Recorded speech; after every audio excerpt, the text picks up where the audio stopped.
sifa Yesu weke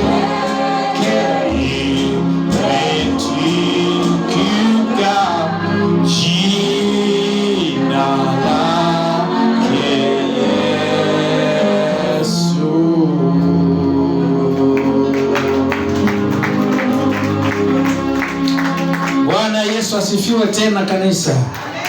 Bwana Yesu asifiwe tena wasikilizaji wangu. Tunaendelea na somo letu namba 2, part 2. Namna ya kutoka katika limbwata la dini. Namna ya kutoka katika limbwata la dini.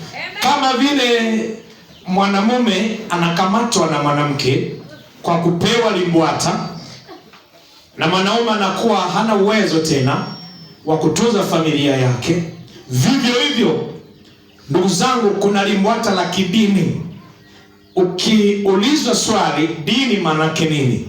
Dini maana yake ni mkusanyiko wa watu waliokubaliana kuabudu chochote, inaitwa dini. Kuabudu mawe, kuabudu mwezi, kuabudu jua, kuabudu ng'ombe, kuabudu tembo, hilo inaitwa dini. Ni kusanyiko la dini. Kumwabudu Yesu, hiyo ni dini. Lakini nataka ufahamu kwamba kuna watu wengi tangu zamani walidhaniwa kwamba wanamtamka Yesu, wanamkiri Yesu, wanamhubiri Yesu, lakini walikuwa ni wanafiki. Walikuwa hawana nia ya kumhubiri Yesu, ila nia yao ilikuwa ni kupata vipato, kupata fedha ili wawe matajiri. Na hao sasa, na wao kwa namna moja ama nyingine wanawakamata Wakristo, waumini, mfano ule walimbwata yule mwanaume anavyokamatwa. Na hawa nao viongozi wa dini hizo nilizokuambia wanaweza kutumia jina la Yesu kabisa na wakafanya miujiza mikubwa kama Yesu. Lakini nikukumbushe, hata Farao wachawi wake walifanya miujiza. Sio kila miujiza inayofanywa kupitia jina la Yesu basi ni miujiza ya Yesu. Sio kweli. Yesu alisema katika Luka, watakuja na kusema tulikula na kunywa mezani kwako, tulifanya miujiza mingi na kutoa pepo. Atawaambia sikuwajua ninyi, ondokeni mbele yangu. Kwa hiyo wasikilizaji wangu, wako watumishi ambao wanaweza wakalitaja jina la Yesu na dunia ikawafahamu, kila mtu akajua huyu ni mtumishi wa Mungu. Lakini kumbe lengo lake ni kuwafanya watu limbwata, mateka. Wametekwa, Wakristo wametekwa, waumini wametekwa, na hawaelewi wanatokea wapi. Leo hii kuna Wakristo wana maswali mazito magumu. Wengine ni viongozi wa makanisa, wazee wa kanisa, wachungaji, wengine ni maaskofu, chini ya askofu, lakini wana maswali mengi mioyoni mwao, wanaugua ndani ya mioyo yao. Roho wa Mungu anawasumbua kwa habari ya viongozi wao wanaowaongoza. Wamekuwa na maswali, wanasumbuka sana, na wakati mwingine Mungu anawajia katika ndoto. Mungu, ndugu zangu, zamani hizi anaongea na sisi sana kwa ndoto. Matendo ya Mitume 2:17, wataota ndoto, vijana wataona maono. Dhambi imeongezeka sana, ni ngumu sana kuona maono, ni wachache sana wanaona maono. Wengi tunaoteshwa ndoto. Ibrahim, ukisikia Ibrahim akaongea na Mungu, akamwambia Ibrahim fanya hivi, fanya hivi. Ibrahim alikuwa anaota ndoto. Ile ndoto Mungu alikuwa anasema naye. Yusufu hivyo hivyo, Mungu alikuwa anaongea naye kwa ndoto. Yusufu baba yake Yesu, Mungu alikuwa anaongea naye kwa ndoto mpaka leo. Ayubu 33:14, nitasema nanyi katika ndoto usiku mnapokuwa mmelala vitandani mwenu, nitaziamsha akili zenu zipate kuelewana na maandiko ambayo yako kinyume na mimi. Sasa wako watu waumini wengi, wako Wakristo wengi, Juzi nilikuwa natoa hela mahali fulani. Nilipoingia pale kutoa fedha, nilikuwa nahubiri neno la Mungu. Wakati nahubiri akaingia kaka fulani, kaka tu, sio mtu mzima sana. Aliposikia yale mahubiri yangu na maneno yangu, akasema, mchungaji, naomba nisikilize. Mimi naenda kanisani, sielewi mwenzako. Nimekaa hapo kanisani muda mrefu, lakini simuelewi mchungaji. Yaani siku hizi amebadilika yule mchungaji. Sikutaka nimjue ni mchungaji gani. Yaani sielewi nafanya nini. Ndio wapendwa, watu leo wanaoteshwa ndoto. Unaota ndoto uko na huyu askofu wako, halafu ni mchawi, na unashindana nalo hilo jambo. Huyu si anamhubiri Yesu. Huyu si kila mtu amejua ni mhubiri, anazunguka ulimwenguni kumhubiri Yesu, anafanya miujiza mingi sana. Ndugu zangu, wengine sio wahubiri, ni watumishi wa Ibilisi, wamekuja kuwafanya watu mateka. Yesu anarudi kuwachukua watakatifu, achatumwage wazi ukweli wa Injili, ili walio wa Kristo waponywe, waingie mbinguni, walio wa shetani pote na mbali wapotee. Wewe ulio wa Kristo Yesu, leo utanielewa kitu naongea nini. Bwana asifiwe. Amen. Bwana asifiwe. Amen. Kuna waumini wengi, kuna maaskofu wengi walio chini ya, wamelishwa limbwata la kidini, limbwata. Na unaota ndoto usiku, unasema nilikuwa naenda kanisani, naota ndoto naenda kanisani, nikafika mahali gari kaja ikanigonga, nikafa hapo hapo. Watu wakaja kunibeba kaniweka kwenye sanduku. Sasa mimi sielewi hizi ndoto manake nini. Manake muda si mrefu utatolewa kafara na utakufa na utazikwa, kwa sababu wewe umelishwa limbwata, huelewi kitu chochote na unazidi kwenda tu. Yesu anakwambia, Roho anakwambia, hapo ulipo uko mahali pa hatari, kimbia haraka, mtafute Yesu wa kweli. Huyo mtu alianza vizuri, amemaliza vibaya. Aliitwa katika upendo wa Kristo, ametamani fedha kama Balaamu, ametamani fedha kama Balaamu. Sasa unaona hicho unachokiona kinaenda kutokea kwako. Sasa watu ubishi ule na ile imani ile, na amelishwa limbwata, limejaa ndani humo, haamini chochote. Umetoa fedha zako hapo, umetoa sadaka na sadaka, umetoa mali za kutosha, unasema hapa naenda mbinguni. Yesu anakuambia wingi wa vitu alivyoona navyo mtu sio utajiri wa kukupeleka mbinguni. Bora uwe na jina la Yesu uende mbinguni. Achana na hizo mali. Sikiliza gospel la leo, umelishwa limbwata la kidini. Ndio maana unaota ndoto ambazo, mmoja akaniambia, mchungaji, mimi naota ndoto ninatumbukizwa, niko kanisani lakini natumbukizwa shimoni, natumbukia shimoni. Sasa huko kanisani utatumbukiaje shimoni? Shimoni ni kuzimu. Wakati wowote ukiona shimo, manake unaambiwa kuzimu. Manake Mungu anakuambia hapo ulipokaa sawa. Siku za mwisho hizi watakuja wengi kwa jina langu wakisema mimi ni Kristo, lakini wakiwa na nia ya kuchuma pesa kwenu. Na unashangaa unatoa sadaka, unajimaliza, unatoa sadaka nyingi, lakini wewe mwenyewe uendelei, ila uko hapo kanisani kibabe tu. Wasije wakaniona nimeacha kanisa wakanicheka. Kwa hiyo uko hapo, uko tu unalazimisha tu, kwa sababu nimekaa muda mrefu hapa kanisani, nikiondoka watanicheka. Bora wakucheke, lakini twende mbinguni. Na hivyo hivyo huendi mbinguni ile mbingu ya mbinguni huwezi kwenda. Kwa sababu gani? Wewe ni mateka. Ufanyi kwa kuongozwa na Roho, unafanya kwa kuongozwa na pepo na nguvu za giza za huyo aliyekamata roho yako, huyo aliyekamata, aliyekulishwa limbwata la kidini. Ukitaka leo utatoka kwa jina la Yesu. Yesu anasema mkikubali na kutii. Kumbe kuna kukubali. Ukikubali na kutii utakula mema ya nchi na mbinguni pia utaingia.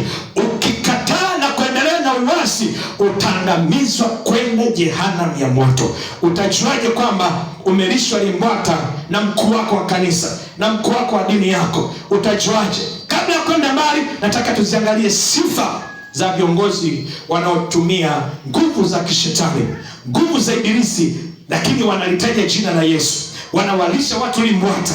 Nataka nikwambie sifa zao. Sifa ya kwanza, nisikilize vizuri, acha kujifanya kama vile umechanganyikiwa, kama hunielewi hivyo. unajua siku hizi yani wachungaji wanatuchanganya. Mimi sikuchanganyi. Hili ni neno nimepewa Jumatatu, wiki hii Jumatatu, niwaambie dunia kwamba sasa hivi watu mnapigwa dili, roho zenu zinapigwa dili. Watu wamewapa limbwata ili mpeleke fedha, mpeleke majumba, muuze nyumba, upeleke kwa mchungaji, ukae maskini, afu naambia unaenda mbinguni, na bado unazidi kufilisika, na bado unazidi kuwa kapuku, alafu yeye anazidi kutajirika na anatamba, anasema mimi hapa kanisani hamwezi kunizidi, nina pesa nyingi sana. Una pesa, si sadaka zetu. Hicho kiburi cha kujivuna, mimi nina pesa nyingi. Huyo hakufuata roho za watu, alifuata fedha. Leo tunakutoa huko kwa jina la Yesu. Ukitaka utakula mema ya nchi, ukikataa na kung'ang'ana naye, na kuhakikishia mbingu yenyewe huingii na baba yako huyo. Mtakaa hapo hapo mpaka Yesu arudi. Sema amina, sema amina. Nikwambie sifa za viongozi wao hao wanaotumika kwa shetani na kwa Yesu. Sifa ya kwanza, Bwana asifiwe. Umenipa masikio yako mpendwa? Nataka utoke kwenye umateka wa kidini. Nataka utoke kwenye limbwata la kidini. Sifa ya kwanza, wahubiri hao ambao wao lengo lao ni kutafuta fedha na kukamata mioyo ya watu wawafuate wao, huwa hawataki wewe muumini wake usikilize ushauri wa mtu mwingine yeyote. Hata ndugu yako usisikilize ushauri wake. Hawataki uwe na mahusiano na ndugu yako yeyote. Yani hao wahubiri wanataka wewe umsikilize huyo mchungaji yeye tu, huyo bishop yeye tu, mashauri yote umsikilize yeye. Hata kuzaa, hata kuoa, hata kujenga, kila kitu umwambie yeye. Yeye ndio mwenye maamuzi ya mwisho. Huyo sio mtumishi wa Kristo. Huyo ana mambo yake, amekamata nafsi yako. Na kweli wako watu nakuta jitu lizima limezeeka kabisa na hivi kichwani, halijitegemei na kumfuata roho wa Mungu. Anamwambia nini? Kila kitu baba askofu, baba askofu. Hata kitu kidogo huwezi kufanya maamuzi wewe mwenyewe. Baba askofu, baba askofu, naenda kwa baba askofu, naenda kusema kwa baba askofu. Jitu zima limezeeka, lina mvi, lakini anaenda kusemelea kwa askofu. Kwa nini? Amejengewa msingi huo tangu ameingia katika dini hiyo. Amepewa limbwata, asimwamini mtu yoyote, asimsikilize mtu yoyote, hata Roho Mtakatifu. Umelishwa limbwata leo. Umelishwa limbwata wewe umelishwa limbwata. Hizo ndio sifa za viongozi ambao wanawalisha waumini wao limbwata. Ukitaka leo kutoka, utatoka kwa jina la Yesu. Ukitaka kubaki, baki. Sifa ya pili, sifa ya pili ya hao jamaa, hao watumishi ambao lengo lao sio kutafuta roho ya mtu. Sifa ya pili, huwatawala waumini wao kwa vitisho. Vitisho. Anaandaa masomo ya kukutisha muumini. Yani usipofanya hiki utakufa. Ndugu zangu, tumeokolewa kwa upendo tu, kwa neema tu. Tusitishane kwenye injili. Bwana asifiwe. Wahubiri watu upendo wa Kristo. Panapotakiwa kuonywa waonywe, wanapotakiwa wakalipiwe, lakini sio na wajengea waumini vitisho. Ukitoka kwenye kanisa hili, Mkristo yoyote ambaye anasali hapa, ukitoka kwenye kanisa hili, na kuhakikishia utakufa. Ndio injili zao. Ukimwona bishop anahubiri hivyo, mchungaji anahubiri hivyo, mtume anahubiri hivyo, nabii anahubiri hivyo, ujue huyu amenikamata mimi, amenipa limbwata. Masomo yake ni ya kukutishia tishia. Ukiondoka hapa, utakufa. Sikiliza, huyu amefanya hivi na vile, atakufa huyu. Na kwamba tunakuombea maombi ya kufa. Ndugu zangu, kuna wimbo na wimbo hivi: na wapeni amri mpya, pendaneni kama nilivyowapenda, pendaneni. Ndugu, tukipendana wenyewe, na watu watajua ya kwamba sisi ni wanafunzi wa Yesu. Pendaneni ndugu zangu, pendaneni. Sasa huyu wahubiri wa namna hiyo, wao yani mtu akikosea, tumwombee huyu afe ili awe mfano kwa watu wengine. tumlani huyu, hebu muombee kinyume ili liwe fundisho kwa wengine. Je, wewe askofu ulipokuwa unafanya makosa, madudu mabaya wamekuombea ufe, ungefika hapo ulipo? Na je, sisi ni wanafunzi? Viboko vipo vya kututandika ili tunyoke, lakini sio kutuua. Utaua wangapi? Ukimwona askofu yuko hivyo, ujue huyu amekaa na watu wengi kanisani kwa sababu amewapa limbwata. Tunaweza kutoka mwisho wa dunia huyo katika jina la Yesu. Ni mafundisho machungu, ni mafundisho makali, lakini ukinielewa, nina nia njema na wewe, fungua macho yako. Sijaribu hizo roho kwamba imetoka na Mungu au imetoka kwa shetani. Yesu anarudi kuwachukua watu ambao wenye akili, wenye hekima na maarifa. Yeremia anasema, nitawapa wachungaji wenye akili na ufahamu. Kana wachungaji wenye akili na kukufundisha ukweli, sio kuuana. Muue huyu, mlaani huyu. Mtu anaomba maombi kabisa, alaaniwa huyu. Amenikosea mimi askofu, mimi mchungaji, alaaniwa huyu. Unalaanije? Laana alizichukua Yesu msalabani wa Galatia 3:13. Unalaanije? Hivi mdomo wa askofu unatoaje laana? Ninamlaani huyu askofu wangu aliye chini, ninamlaani muumini wangu aliye chini. Unayapata wapi maneno ya laana? Biblia Yakobo anasema, ndugu zangu, je, chemichemi moja yaweza kutoa maji matamu na maji machungu? Jibu ni la. Je, mti mmoja wa dhabibu unaweza kutoa dhabibu chungu na dhabibu tamu? Jibu ni la. Ukimwona askofu analani waumini wake, analani wachungaji walio chini yake, ujue huyo ni mpiga madini na amekamata watu, amewapa limbwata la kichawi kama yule mwanamke alivyofanya kwa mwanaume. Kwa jina la Yesu, saa imefika. Biblia inasema agano mliloagana na mauti litabatilika katika jina la Yesu.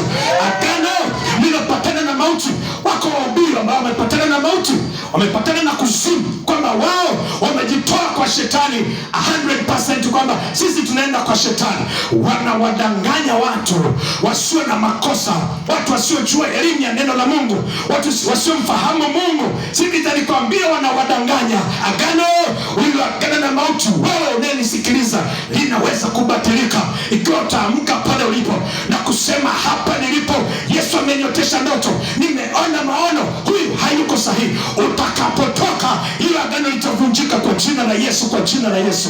Wanapendelewa maandiko magumu ya namna hii. Bwana Yesu asifiwe.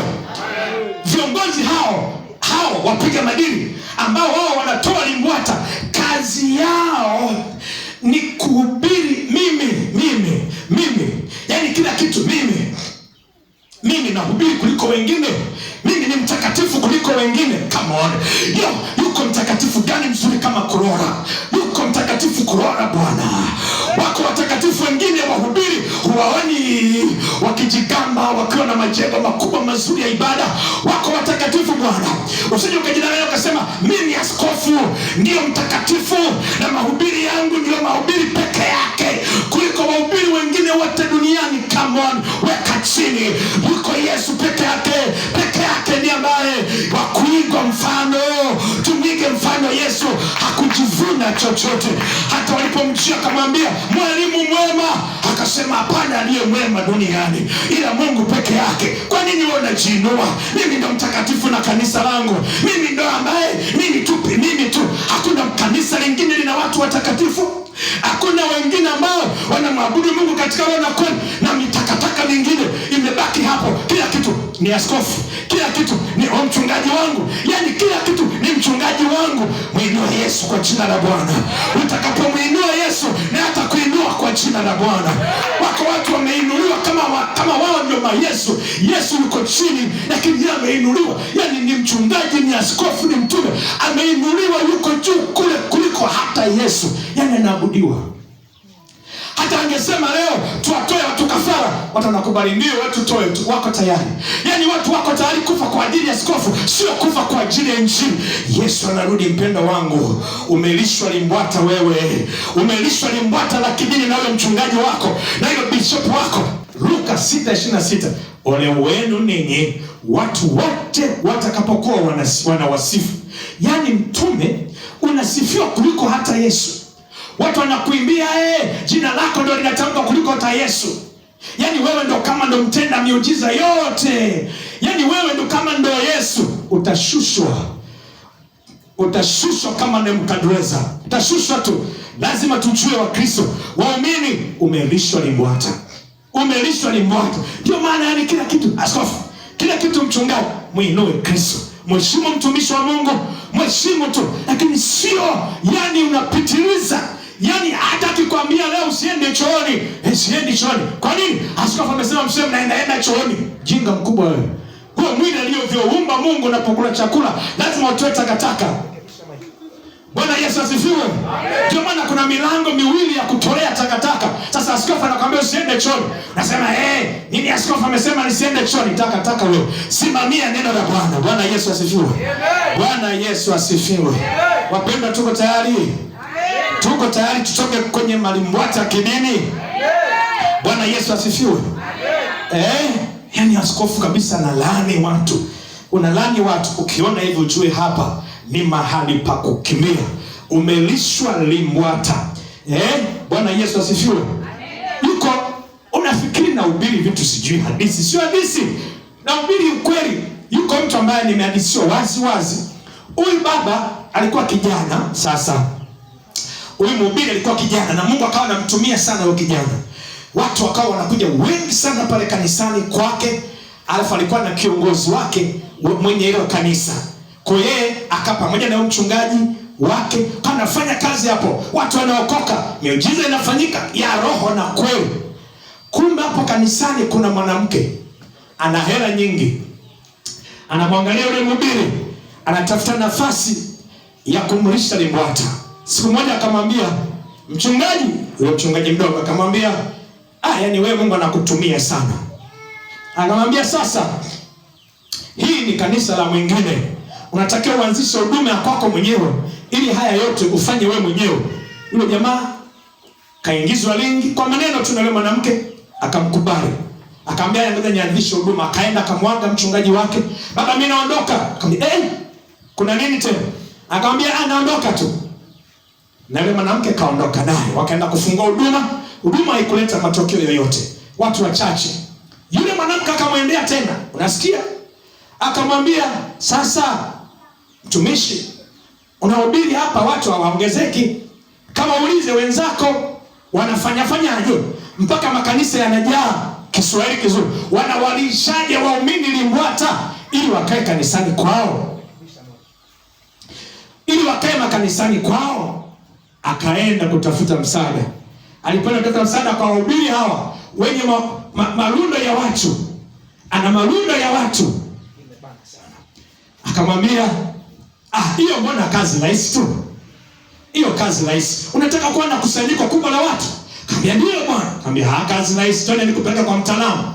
Mchungaji aliyetumiwa na Mungu anaenda kwa mtaalamu, lengo awe na waumini wengi, apate fedha nyingi. Alipata hizo fedha. Alifanyaje? Akaenda kwa mganga. Mganga akamwambia, sikuhadisia hadithi, ni kweli kabisa. Sikutajiji jina la mtu huyo. Ile mganga akamwambia, sasa sikiliza, masharti yangu ni haya. Utamtafuta mbuzi mzima, kanunue beberu. Pale ulipojenga hema lako, ndio maana unaona wana mahema makubwa, wana uhakika lazima watu watakuja. Sio utawalisha limbwata. Mwenye akili, wakati wa kulishwa limbwata umeshaisha. Huu ni wakati wa kulishwa neno la kweli la uzima, twende mbinguni. Nataka tuombe sasa. Yule jamaa akaenda akachukua mbuzi kwa agizo la mganga, akajenga jengo kubwa, alafu akafukia mbuzi mzima, kamfukia madhabahuni pale. Baada ya hapo watu wakawa wanakuja wenyewe kanisani, na wale watu wanajua huyu ni mtumishi wa Kristo, maana analitaja jina la Yesu, anaomba, miujiza inafanyika. Wasijue ni miujiza ya kiganga. Mbona watu wengi wanaenda na ushamba wa binadamu? Ukiona watu wengi wapo mahali, unajua hapa ndipo penye kibali. Kumbe Yesu alizaliwa kwenye holi ya kulia ng'ombe. Watu hawajajua. Akasema, furahini enyi kundi dogo, maana Mungu anapendezwa na ninyi. Watu hawajui ya kwamba njia iendayo uzimani imesonga, nao waionao ni wachache. Sasa nimalizie hii hadithi wapendwa. Yule jamaa akaanza kukusanya watu wanamletea fedha. Sasa wale aliowakusanya wapendwa, manake wote wanaokuja chini yake wanakuja kutii agizo la mganga aliyemwambia akafukie mbuzi. Bwana Yesu atusaidie. Bwana Yesu atusaidie. Wakawa wanatii agizo la mganga la kufukia mbuzi. Sasa hapa namalizia ujumbe wangu. Na wewe hivyo hivyo, mahali ulipokamatiwa ni hapo hapo. Ulikamatiwa wapi? Ulikamatiwa kwenye maneno yako. Waisraeli walimwambia Daudi hivi, wewe utakuwa mfupa katika mifupa yetu na nyama katika nyama yetu. Hilo ni agano baya. Manake walimuingiza Daudi ndani ya mifupa yao na nyama yao. Na wewe ndivyo ulivyoongozwa na huyo mkuu wako wa dini. Akakwambia wewe ni nyama katika nyama yangu na mfupa katika mfupa wangu. Pale ulikuwa unalishwa limbwata. Ulivyokuwa unatii kufanya hiki, kufanya hiki, fanya hiki unatii, fanya hiki unatii, pale ulikuwa unalishwa limbwata. Kwa hiyo umeshakula limbwata, umeshiba sasa. Lakini Yesu anakupenda, anakwambia mwanangu, hapo sio mahali sahihi. Anasema katika Waebrania 13:7, waangalieni waliokuwa wanawaongoza, mwige mfano kwao, angalieni mwisho wao. Yesu anataka mwisho tumalize vizuri. Haangalii mwanzo, anataka mwisho. Wangapi wamegundua ya kwamba wamelishwa limbwata la kiroho? Wangapi wanasema mtumishi, leo nataka hayo maombi yaje kwangu? Ndio maana nakwambia, hatukimwangalia kiongozi wako, ana roho ya ukatili, ana roho kama chui, ana roho ya kuparua kama chui. Akitaka kuparua uchumi wako hana huruma, alafu hasaidii wengine, wala hana huruma na wengine, wala hawasaidii wengine. Ni kwa nini? Ana roho ya chui. Chui ni mparuaji, chui ni muuaji. Yesu amekuonyesha kwamba mpendwa, hapa ni mahali pa kukimbia, hapa ni mahali pa kukaa mbali napo. Kaa mbali napo. Siku za mwisho hizi, tafuta Yesu, twende mbinguni. Nani anasema mchungaji, mimi hapa nataka kukimbia? Simama juu hapa kanisani, tuombe na wenzetu. Simama juu pale ulipo, tuombe na wenzetu. Bwana Yesu asifiwe. Bwana Yesu asifiwe. Biblia inasema maneno niliyowaambia ni roho tena ni uzima. Kwa hiyo kuna maneno ukiambiwa na mtu mwenye roho wa Mungu yanakupa uzima, ni roho tena ni uzima. Lakini kuna maneno mengine ukitamkiwa, ukiambiwa, sio roho, ni mauti na kuzimu, yanakupeleka kuzimu. Agano uliloagana na mauti leo linaenda kubatilika. Isaya 28:18. Agano uliloagana na mauti leo linakwenda kubadilika. Yesu anataka kupeleke katika njia yake iliyo bora. Naomba pale ulipo, weka mikono yako miwili mbinguni. Bwana Yesu asifiwe. Imba wimbo pamoja na mimi alafu nitaenda kuomba. Imba hivi: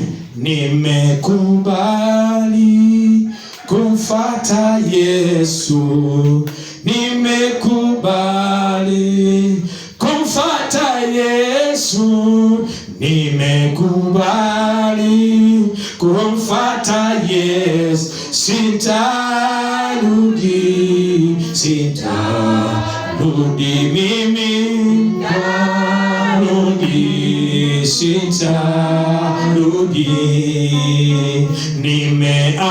nimeamua kumfuata Yesu. Imba, nimeamua kumfuata Yesu, nimeamua kumfuata Yesu, sitarudi, sitarudi mimi, sitarudi, sitarudi mimi, sitarudi, sitarudi. Unataka Yesu akupeleke mbinguni? Unataka limbwata la kidini liondoke ndani yako?